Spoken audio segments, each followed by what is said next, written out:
Denominator, very good. So there's a variable in the denominator. One of the things we want to do is make sure that we have the proper domain. The domain is which values, x or y? X. So we have to make sure that the denominator is not equal to 0. So for example, positive 2 plus 2, so in the real number system, we can't have 2 or negative 2 being x values. It would make the denominator. How do you find the y-intercept? 0. Y equals 0. Y equals 0. Science asymptote. Okay. On this interval, and we get to this point called a hole that doesn't exist. That is, it is discontinuous there. Well, how would you define the abruptness of the cusp? How would you know that it's a cusp when you say like there's a function with an absolute value? Our factorable who wants to raise their hand and tell me how to factor. Yes, Jun Sok, was that? Denominator would be x plus 3 times x minus 3. Okay. And numerator would be x plus 3 times x plus 1. Very good. So the denominator. 야, 이거 나잖아. 야, 진짜. 我叫李俊熙，我叫李俊熙，我今年31岁，我在美国留学的时候，学了3年中文，所以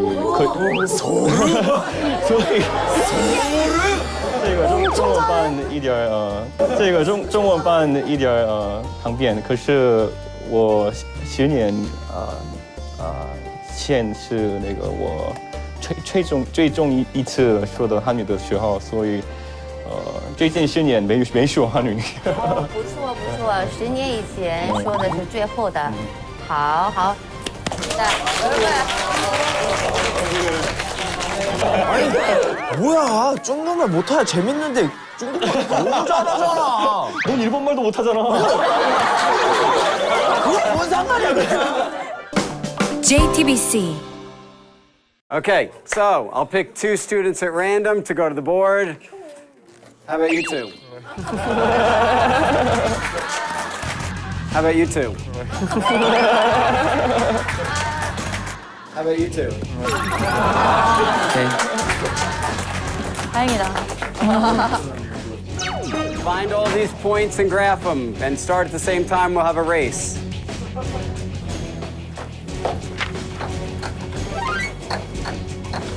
Yeah, wait. 아니 이거 속도 경치. 1, 2, 3, go. Go. Go. 하버드랑 서울대.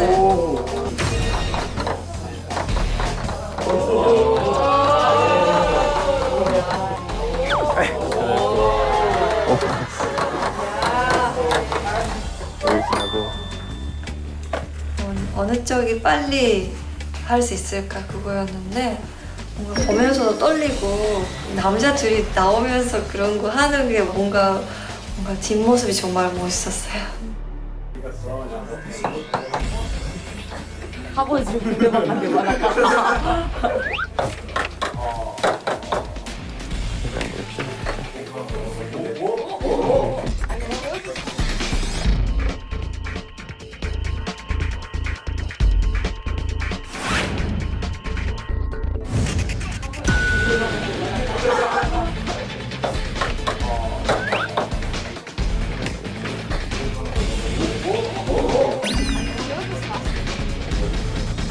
가장 중요한 건 누가 빨리 하느냐였는데 제가 1초 빨랐습니다, 정확히. 제가 딱 하고 했더니 마지막 선을 그리고 있었어요. 그래서 아, 이겼구나. 동시에 했습니다. 아니죠. 제가 1초 빨랐습니다. 이거 이렇게 해야 되는 거예요. 이거 수치 다 구해야 되는 거예요. 수치 구해야지. 마이너스 2를.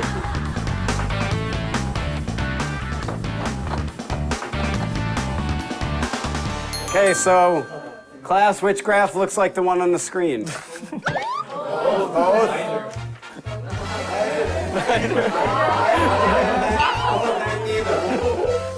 훔쳤어. 수업 안 들은 거죠. 아까 해놓은 거 끝나고 보니까 그걸 X랑 Y에 대해 정리해서 푼다는 건데 오늘 수업 요체는 그거 안 하고 푸는 걸 가르쳐주는 거였는데 그걸 그렇게 풀어보니까 할 말이 없죠. 빨리 풀기로 경쟁하자 그러면은 제가 이겨요. 이준석 전 최고위원부터. 저는 분노하신 국민들이 많다고 느낍니다. 그렇다면 이번에 투표로 응징해 주셔야 된다 이렇게 보고요.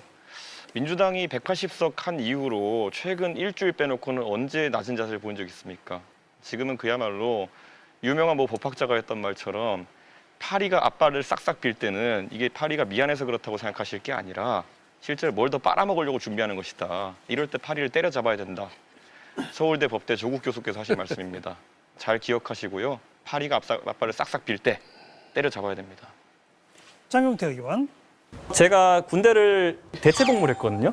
병역 특례라 그러면 군대 빠지는 거라고 생각하는 사람들이 있는데 아니에요. 그러니까 다른 형태로 복무하는 거거든요. 보통 하버드에 학부로 가면은 석사, 박사까지 전부 다 따라가면서 대학원을 마치고 영주권을 따서 군대를 피하거나 아니면은 한국에 돌아와서 전문 연구 요원이라는 걸로 군대를 그냥 박사하고 나서 그냥 쉽게 할 수 있는 방법이 있어요. 그런데 다들 물어보더라고요, 저한테. 우선 집에서 강하게 물어봤죠. 왜 학부 마치자마자 와서 병역 복무를 끝내버리려고 했느냐, 나중에 더 쉽게 갈 수 있는데.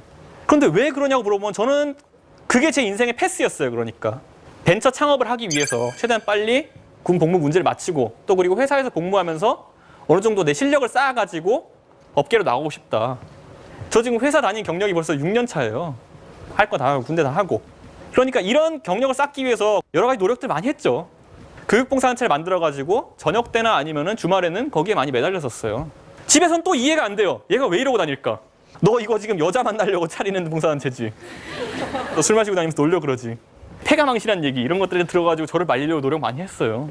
그런데 그 상황에서 제가 판단한 거는 아무도 이 길을 가보지 않았기 때문에 나의 멘토가 될 수 있는 사람은 없다였어요. 살아오면서 한 선택들이 왠지 모를 만한 어떤 말도 안 되는 자신감에 있어가지고 돈키호테 같은 선택들을 계속 할 수밖에 없었어요. 존경하는 나의 부모님마저도 적어도 이 상황에 있어서는 나에게 조언을 할 수 있는 것이 없다. 그리고 그 조언을 따랐을 때 내가 나중에 후회하지 않을 자신이 없다. 그런 생각을 많이 했어요. 그 정치인들이 택시 산업에 대해 가지고 뭘 이해가 가장 커요. 이제 보면은 하도 이제 그래서 바른미래당의 의제로 이제 그걸 삼아 보려고 제가 이제 그래 그러면 그때 일부러 내가 손학규 대표님 태우고 임천공항도 갔다 왔거든요. 네네. 네, 가서 이제 손학규 대표님 옆에 앉아가지고 제가 딱 하나만 가르쳤어요. 그래서 대표님 딴 건 필요 없고 카풀에 대해서 우려가 많아서 카풀 정책에 대해서 바른미래당은 이제 반대하겠습니다라는 말만 하시면 된다고 그것만 하시면 된다고 그랬더니 알았대요. 그래서 그것만 하시면 된다. 딴 얘기 하지 마시고 제가 나머지는 할 테니까 그랬더니만은 그 대표님이 올라가가지고 트럭 위에 올라가가지고 바로 뭐라 그랬냐면은 택시기사 여러분 제가 책임지고 카카오 택시를 없애겠습니다 이런 거예요. 아니 하나만 얘기하니까 하나를 얘기를 제대로 못해가지고 그 분위기를 싸하게 만들고 이게 저는 확실히 그 정치인들이 굉장히 피상적으로 택시 정치 접근했기 때문에 그런 문제가 생겼다 보고 저는 물론 모든 정치인이 그거를 이제 모든 직업 체험을 해가지고 이런 정책을 낼 필요는 없다라고 생각하지만은 적어도 저는 전현희 의원마저도 카풀 TF 한다 그러면서 택시 산업에 대해서 얼마나 공부를 하고 갔느냐에 대해서는 어느 정도 회의적이에요. 택시에 있어서 기본적으로 택시를 만족시키려면은 택시가 가진 파일을 뺏어내야 하냐 이런 문제가 아니라 택시 수요를 어떻게 관리할 수 있느냐에 대한 부분인데 그래서 저는 그 부분에 대한 고민이 전혀 이번 합의엔 녹아있지 않다. 예, 그러니까 누가 어떤 파일을 어떻게 가져갈 것이냐에 대한 고민만 있다. 저는 그 생각에 뭐 이번 합의는 그러니까 반쪽짜리 합의뿐만 아니라 전혀 의미가 없는 합의다 이렇게 보고 택시 네가 싫어하니까 그래 그럼 카풀 사실상 못하게 만들어줄게 정도의 의미밖에 없다. 저는 그렇게 봐요. 저는 해보면서 이제 이걸 산업적으로 이해해보겠다는 생각 많이 했는데 확실히 해보긴 잘했다는 생각이 드는 게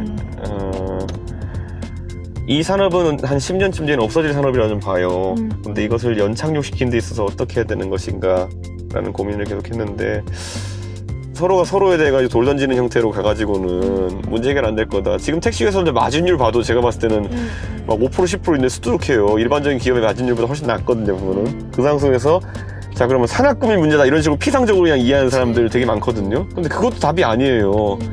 산학금이 예를 들어 12만 원이면은 그 안에 비용 구조 분석해 보면은 이것도 굉장히 어쩔 수 없는 형태로 나오는 것도 꽤 있어요. 그러니까 저는 그걸 잘 모르고 예를 들어 정부가 뭐 일부 정치인들 던지는 것처럼 뭐 250만 원 월급자면 되는 거 아니냐 뭐 이런 것들 던질 때마다 택시업계에서 웃거든요 보면은. 예. 그러니까 저는 그런 상황이 발생하지 않게 상업적으로 잘 들여다봐야 되고.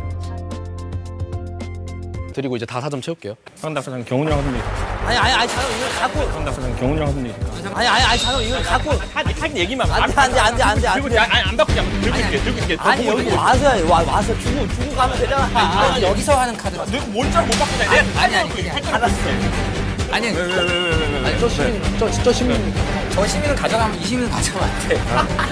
뭐야 또. 또 뭐야. 뭐 하는 거야? 3점밖에 못 받았단 말이야. 아 이렇게 하면 안 된다니까? 들어 같이 얘기할게. 빨리 얘기해줘. 뭔 일이야? 안 줘요 카드를. 누가? 아 이런 식으로 하면 안 되지. 아니 나 절대 얘랑 안 바꿔. 아니 형. 아니 안 바꾸는 게 아니고. 알았어 약속하는데. 아 그래도 지금 이러면 안 돼. 그래. 지금 진행해야 되니까 지금. 아니 진행은 몇 명 안 나왔잖아. 그러니까 빨리 해야 돼. 절대 안 바꿀 테니까 얘기 좀 하자. 일단 카드는 주고 얘기해요. 왜냐면 카드는 주고 카드는 주고 그러니까 얘기해. 뭐냐면 저기서 계속 바꿔가면서 쓰는 카드인데 아니 한 그걸 번만 가져오시면 안 하고 되죠. 형이 이렇게 이제 누구 남았어? 오빠만 남았어. 오빠 형 빼고 다 형만 하면 되죠. 형 관련된 것만 해. 나랑 누구랑 하면 돼? 일단 그거 알려줘. 형 준석이 형 이거. 아니 근데 나도 그래도 얘기를 해야 될 거 아니야. 지금. 아니 근데 이미 4승 받았잖아. 아니 그러니까 그런데 뒤에 점수 받지 못한 사람이 있는데 아니 그거 나도 알겠어. 그런데 나 경훈이랑 얘기해야 될 거 아니야 지금 보면. 그러니까 주고 하시라고. 점수를 네가 맨 마지막에 받았는데 이렇게 한다 그러면 그건 이해를 해. 근데 네 뒤에 점수 2점, 1점 있는 사람이 있는데 네가 이렇게 그래 4점 다 받고 나서 이렇게 하면 어떻게? 지금 다들 4승인 상황에서 누구든지 경훈이의 도움을 받아서 단독으로 갈 수 있는 상황이야.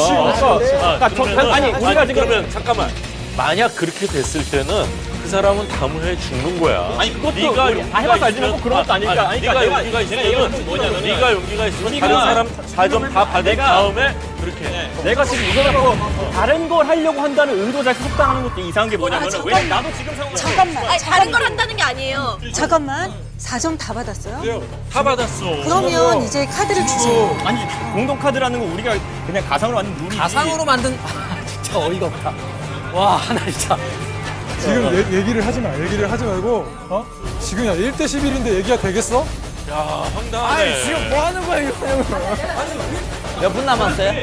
7분이야. 게임 결과를 발표하겠습니다.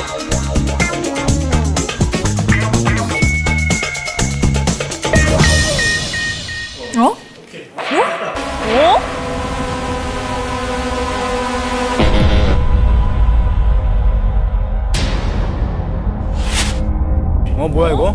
야, 이게 어떻게 이렇게 될 수가 있어?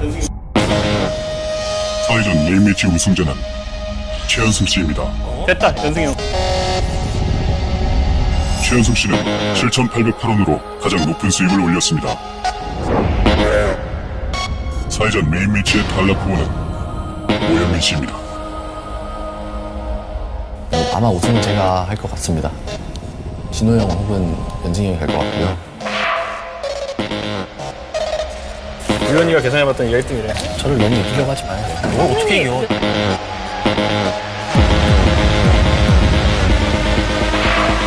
생선가게 4라운드를 시작하겠습니다.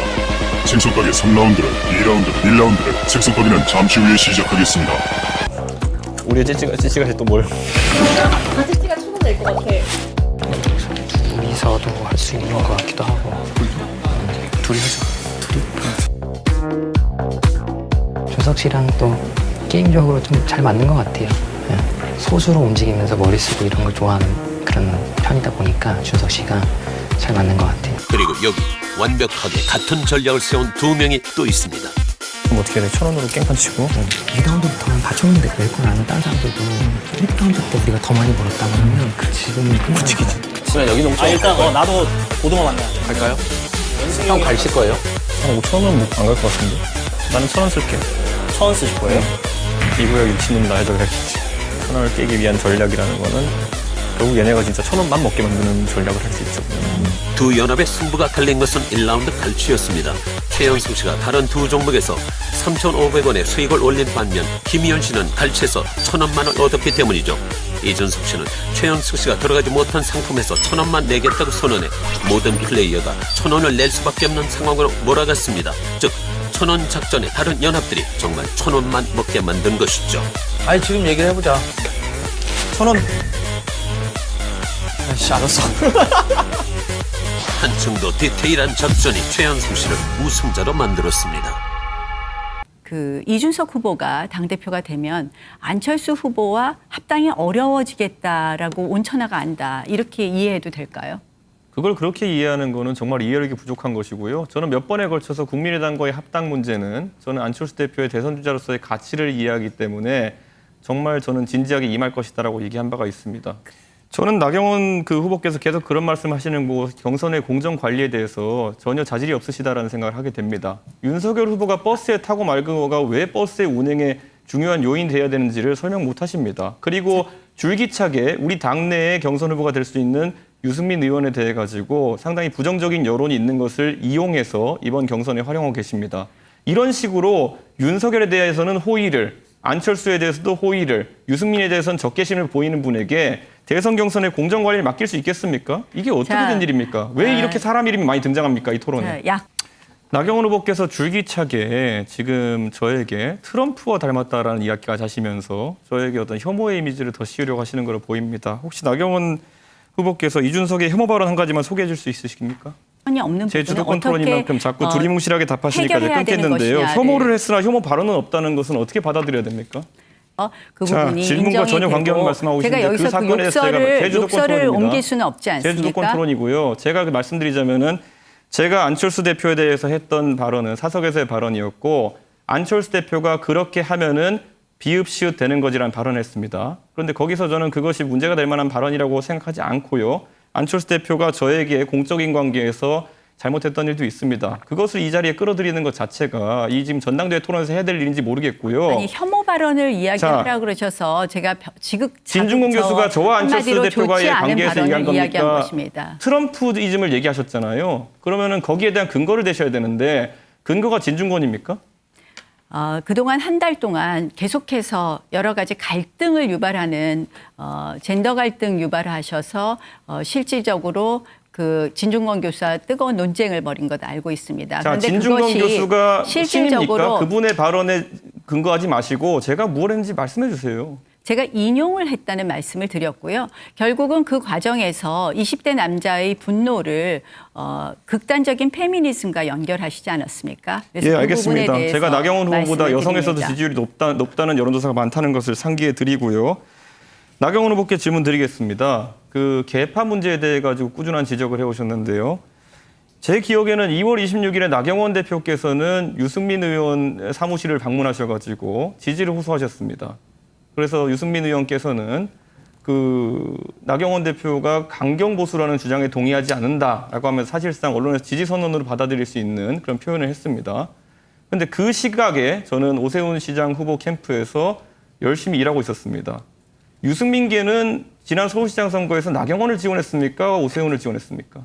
그래서 선거 끝나고 나가지고 가만히 아저씨들 하는 거 보고 있었는데 네, 아저씨들. 네, 아저씨들 하는 거 굉장히 보고 있었는데 감을 못 잡는 것 같아요. 네, 그래가지고 저는 원래 올 여름에 하고 싶은 다른 것이 있었는데 좀 제껴놓고 지금 나왔습니다.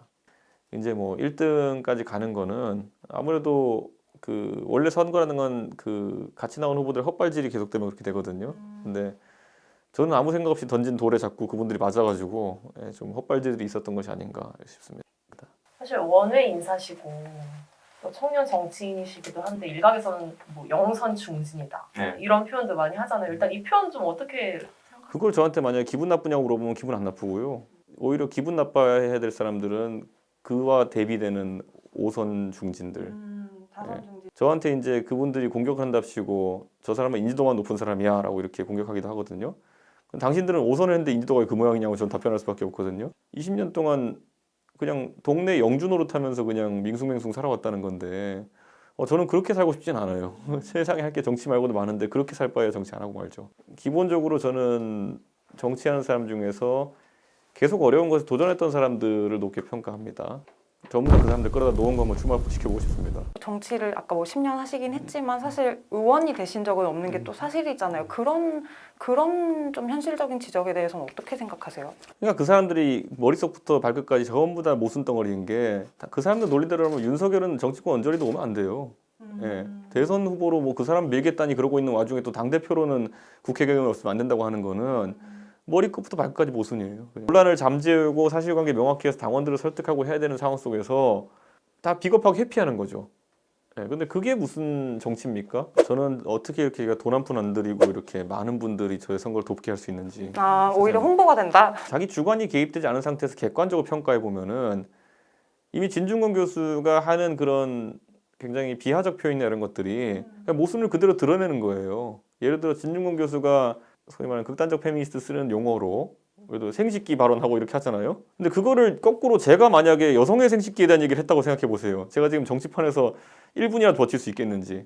그게 바로 지금 오히려 진중권 교수가 모순을 지금 스스로 보여주고 있는 건데 진중권 교수님 그 발언하시다 페이스북 정지 먹으셨어요. 그러니까 저는 얼마나 혐오 발언이 그게 페이스북 관리자 입장에서도 믿기지 않는 수준이었던 건지 그냥 객관적으로 보면 되거든요. 그래서 저한테 여성 혐오 이러면 제가 딱 얘기하잖아요. 이준석이 한 것 중에 여성 혐오 한 문장만 들고 와라. 그럼 없어요. 그러니까 저는 반페미 코인이 뭔지도 모르겠고 본인들이야말로 정의당이야말로 과거에 메갈리아라는 그 페미니스트 중에 과격 페미니스트들을 옹호하다가 메갈당 사태라는 걸 겪으면서 당이 절단난 당인데 뭐 좀 저한테 왜 그런 얘기를 하는 건지 잘 모르겠다. 그러니까 저는 사실 이런 게 있는 것 같아요. 그러니까 우리가 젠더 이슈가 아닌 것을 젠더 이슈로 바꾸려고 하는 사람들도 있고 그 가장 대표적인 게 최근에 대법원 판결이 났던 이수혁 사건 같은 거거든요. 남녀가 술 먹고 그냥 싸운 건데 그거를 갑자기 한쪽 성별에서 인터넷에다 그 청원에다가 청와대 청원에 가가지고 내가 머리가 짧고 화장을 하지 않았다는 이유로 두들겨 맞았다. 이렇게 올리는 것도 사실 비정상이고 그럼 이게 개인의 비정상이냐 했더니만은 그럼 말도 안 되는 소리를 믿고 33만 명이 청와대 청원을 해버립니다. 그거는요 굉장히 위험한 거예요. 저는 용인할 수 있는 범위 내에서의 그런 어떤 다양성은 인정하거든요. 예를 들어 이준석이 선거 나와서 지지율이 좀 높아지니까 뭐 이준석 화교설 뭐 이런 거 퍼뜨리는 사람들은 이거는 뭐 정상적인 대화를 할 수 있는 사람들이 아니거든요. 근데 이 사람들은 정상의 대화를 시도하면 시도할수록 이 사람들은 착각을 합니다. 그렇기 때문에 이런 사람들은 상대 안 하는 게 옳고요. 그리고 거꾸로 그런 분들과 소통하려고 하는 사람들이 더 이상한 사람들이에요. 저는 그 소통이 된다고 생각하는 분들이 그거는 그 사람들이 줏대 없이 행동하기 때문이고 비겁하게 행동하기 때문에 소통이 되는 겁니다. 아닌 건 아니라고 얘기하죠. 저는 공천할당제 같은 거는요 지금 거의 모든 당이 하고 있어요. 강제 규정이냐 아니면 뭐 노력하겠다고 되어 있는지에 따라 다른데 뭐 여성 30% 이상 지역구에 공천되도록 하겠다 정도는 모든 당에 들어가 있거든요. 근데 그러면은 저희가 솔직하게 대한민국 국민들 다 불러놓고 그럼 그 여성 할당제에 의해서 공천받은 국회의원들이 만족스럽냐라고 했을 때 아니에요. 당장 장관만 본다 하더라도 제가 여성 할당제 장관 비판했었는데 그때는 사람들이 뭐 이렇게 막 뭐 여성 할당제 맞냐 뭐 이렇게 하고 하다가 이번에 임혜숙 과기부 장관 건 터지니까 바로 사람들이 역시 그랬었지 이렇게 하잖아요. 그러니까 이게 웃긴 거예요. 그러니까 할당제라는 거는 보통 그 여성주의 운동에서 해서 밥 먹고 사는 사람들이 본인들이 카르텔을 형성해가지고 그 안에서 그 약간 여성주의 운동의 엘리트들이 이득을 보기 위한 제도로 변질되는 경우가 많지 보편적인 여성들과 아무 상관없어요. 예를 들어 김현미라는 국토의 전문성이 아무것도 없는 장관이 탄생한다 해가지고 여성들이 삶이 나아지는 게 있나요? 나빠지면 나빠졌지. 유은혜라는 사실 운동권 외에는 이력이 딱히 보이지 않는 분이 교육부 장관이 되어가지고 대한민국 교육이 나아진 게 있나요? 저는 그런 것들에 대해 가지고는 강하게 지적해야 될 수 있는 것이고 할당제는 말 그대로 그들의 리그예요. 청년 할당제도 제가 그래서 김웅 의원이 하는 거에 반대했던 이유가 뭐냐면은 청년 할당제 하면요 꼭 규칙을 그렇게 만들어가지고 여의도 언저리에서 돌아다니는 희한한 청년들이 공천받게 만들어요. 저도 만약에 저한테 박근혜 대통령이 저를 영입시켜주는 그런 훌륭한 기회가 없었다 그러면은 제가 뭐하러 정치권에 와가지고 여의도 언저리 돌아다니면서 구르고 이럽니까? 저는 그럴 생각이 추호도 없었어요. 근데 기회가 좋았으니까 제가 한 거죠. 일반적인 청년들은 다 취업하려고 열심히 돌아다니고 자기 개발하려고 돌아다니는데 낮 시간에 오후 2시에 와가지고 회의를 참석할 수 있는 그런 아주 희한한 정치에 눈이 먼 사람들만 참여하는 리가 된 거예요. 그 사람들끼리 술 먹고 호영호재하면서 카르텔 만들고 자기들끼리 몇백 명 거 선거해가지고 청년위원장이랑 만들고 나중에 그 사람 청년 비례 공천 안 된다 그러면 들어눕고 뭐 이런 아주 희한한 체계를 만들어 놓은 거거든요. 저는 이거는 비정상입니다. 이거는. 그러니까 공천 할당제를 해가지고 그러면은 그 일반인 젊은 사람들에게 어떻게 참여를 보장할 건데요? 만약에 저같이 토론 배틀 하겠다는 거면 왜 그럼 굳이 여자 남자를 나눠야 되는 것이냐? 토론 잘하는 사람이 가면 되는 거지. 그러니까 할당제는 기본적으로 그 내부 사람을 밀어올리기 위한 정책으로 활용되는 경우가 많아요. 문재인 정부가 장관 여성 할당제 해놓고 널리 인재를 쓰던가요? 아니죠. 원래 실력으로 갈 수 없는 사람인데 할당제로 갈 수 있게 만드는 거죠. 김 의원님이랑도 혹시 이 주제에 대해서 좀 얘기해 보셨나요? 제가 그래서 안 그래도 이거 할당제 얘기한 다음에 제가 김웅 의원 전화해가지고 형 이거 갖고 토론하면 잘 팔릴 것 같으니까 해보자 이렇게 했는데 아까도 전화 왔는데 뭐 캠핑카 타고 계속 전국 돌아다닌다 그래가지고 제가 하루 이틀 하고 말겠지 이러고 있는데 웅캠 이런 게 안철수 달리기 비슷한 거라 가지고 출발할 때 관심 받고 내릴 때 관심 받거든요. 그러니까 이거 뭐 제가 봤을 때는 시간이 그렇게 남나 할 정도로 이상한 그 선거 캠페인을 하고 있다. 웅이 형이 중간에 뭐 어디서 뭘 먹는지 누가 관심 있어요. 제가 이제 공천할 때 그 자격 시험 두겠다 그랬거든요. 자격 시험? 네, 자격 시험. 근데 이게 뭐냐면 뭐 시험 봐가지고 1등부터 5등까지 공천하겠다 이런 게 아니라 대한민국의 그 공직자를 우리가 보면서 가끔가다 사람이 자기 논리에 따라서 틀린 판단할 수 있죠. 그것 때문에 국민들이 이상하게 보지는 않아요. 저 사람이 뭐 그래 사람이다 보면 뭐 판단을 잘못할 수도 있지 이렇게 생각하거든요. 근데 기본적으로 국민들이 정치에 대해서 혐오가 늘어나는 시점이 언제냐면은 저런 멍청한 놈 이럴 때 가장 문제가 생기는 거거든요. 아니, 어떻게 세금 받고 일하는 사람이 저것도 몰라 이런 거. 그거 외에도 조롱받을 요소가 굉장히 많아요. 정치인들이 기본적으로 논리력이 안 된다든지 아니면은 표현력이 안 된다든지 아니면 자료 해석 능력이 안 된다든지 이런 거거든요. 저는 그래서 그 우리나라에 예를 들어 지금 젊은 사람들 같은 경우는 구급 공무원이 되기 위해서도 노량진에서 진짜 치열한 경쟁을 2, 3년 동안 하는 경우도 있는데 자 의원의 최고 그게 국회의원이든지 지방의원이든지 간에 최고 책무 중에 하나는 뭐냐면은 본인이 관리하는 지자체나 정부에 대해서 감사를 하는 거예요. 근데 감사를 하려고 그러면은 적어도 경찰이 도둑보다는 똑똑해야 될 거 아니에요. 그 능력이 안 되면은 저는 다른 길로 봉사하시라. 왜 꼭 의원이 돼가지고 그 중요한 권한을 행사하지 못하고 그러고 있느냐 이렇게 지적하고 싶은 것이고 그거 말도 안 되는 거예요. 대선 후보 공부해서 뭘 공부해요. 제가 예전에 그 저희 당의 모 대선 후보가 되게 좀 재밌는 분인데 식사를 같이 하러 갔는데 인도네시아 얘기가 나왔어요. 뭐 하다가 그때 인도네시아에 무슨 현안이 있어가지고 제가 그래서 인도네시아 이런 일이 있다 하니까 갑자기 그분이 밥 먹다가 저한테 앞에서 인도네시아 인구 3억 얼마 이렇게 얘기하더라고요. 그래서 도대체 좀 뭐하고 다니시는 거예요 이랬더니만은 공부 좀 한다 이러는 거예요. 그래서 정신 나갔구나 이런 생각했거든요. 저는 대한민국의 대통령이 되려는 사람들 같은 경우에는 기본적으로 건전한 상식을 갖고 있어야 되는 거고 벼락치기로 뭐 해서 된다 이럴 것이 아니라 가장 기초적인 철학만 가지고 사람을 두루쓸 줄 알아야 된다 이런 생각하는 거거든요. 전 윤석열 총장 정도면은 약간 기본적인 상식과 상황 판단의 능력은 저는 뭐 제 청문회 이런 걸 봤을 때 충분한 분이다 이렇게 생각하고 괜히 공부한다는 명목으로 사람들 이상한 분들과 어울리지 않았으면 좋겠다. 예. 저는 사실 그렇게 망가진 대선 후보들을 좀 봤거든요. 대표적인 게 저는 가장 생생했을 때 안철수 대표. 그때 주변의 조언 때문인지 몰라도 여러 가지 잘못된 선택을 하면서 지금은 그때만큼 인기가 못 하거든요. 저는 윤석열 총장도 뭘 자꾸 공부하겠다고 부담을 느끼는지 그 정도 공부 충분합니다. 제가 봤을 때는. 저는 홍 대표랑 원래 사안에 대해서 견해가 안 맞는 경우가 많았거든요. 그래도 저는 홍 대표가 그걸 갖고 나와가지고 당당하게 국민들한테 이야기하고 선택 받으면 받는 것이고 안 받으면 안 받는 것이지 그걸 자격 제한을 둬가지고 누구는 복당되고 누구는 안 되고 이렇게 말하는 건 이치 안 맞다 이렇게 봅니다. 왜 그렇게 안 좋아하세요? 아니 그거는 제 입장에서는 멀쩡한 제 공천을 자르려고 그랬고 설전이 있었을 때 뭐 기자들 앞에 놓고 뭐 저를 자르겠다느니 뭐 곧 잘리겠네요 뭐 이런 소리 하고 그렇게 하면 뭐 그냥 저는 상식선에서 거기 대응하는 겁니다. 그리고 정치인이 정치인에 대한 평가는 자유롭게 할 수 있는 것이고 뭐 김종인 위원장이 말한 것처럼 뭐 정신이 이상한 사람 이런 좀 모욕적인 표현까지는 안 하겠지만은 정치 잘 못하시는 사람으로 저는 규정하겠습니다. 저는 안철수 대표가 대중적으로 어느 정도 지지 기반이 있는 분이기 때문에 제가 당대표가 되면 꼭 우리 당과 함께 했으면 좋겠다라는 이야기를 드리고 싶고 다만 그 국민의당이라는 당의 정체는 그 당을 보면은 전력의 99.9%가 안철수거든요. 그런데 최근에 보니까 무슨 생각인지 모르겠는데 당협위원장을 모집하고 이렇게 하시더라고요.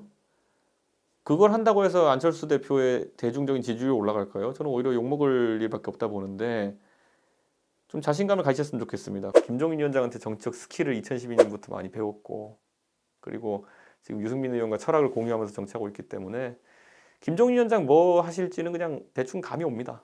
예, 그러니까 척하면 척인 것처럼 감이 오고 이제는 제가 김종인 위원장보다 잘해야 될 것도 있겠죠. 예. 때문에 그분을 전 절대 상황으로 모시진 않을 거고요. 다만 현존하는 최고의 어쨌든 선거 지휘관이기 때문에 그분을 꼭 이번 대선에서 일선 지휘하신 역할로 모실 수 있도록 하겠습니다.